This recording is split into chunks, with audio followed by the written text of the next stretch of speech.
Hi, I'm Jenna Wright, Vice President of the Anchorage Economic Development Corporation. This video is part of a series that breaks down AEDC's 2023 Economic Forecast Report. Thank you to Northern Bank for sponsoring this video series. In this episode, we'll talk about construction. Employment in Anchorage's construction industry remained nearly flat in 2022 compared to 2021. Sector employment remained about 400 jobs, or 4.8%, below pre-pandemic 2019 employment levels. Some pandemic-related challenges to the industry, such as severe supply chain bottlenecks and volatile material prices, have been resolved over the last year. Others, including high material and fuel prices and continued workforce challenges, remain a drag on the industry.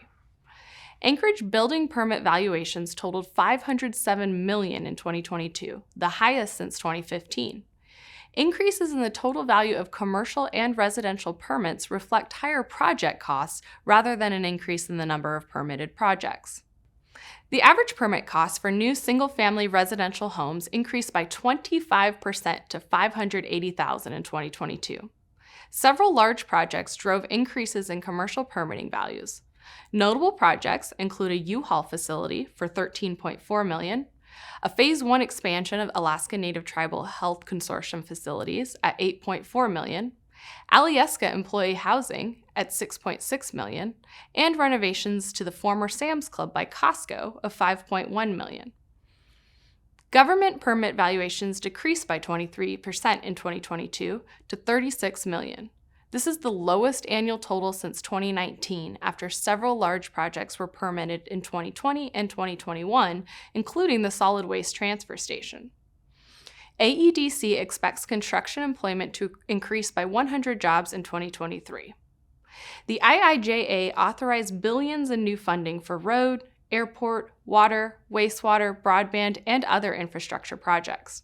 State and local government and other grantees have secured millions in funding thus far. While these projects will be constructed across Alaska, Anchorage serves as a statewide hub of construction employment from which crews are often deployed elsewhere.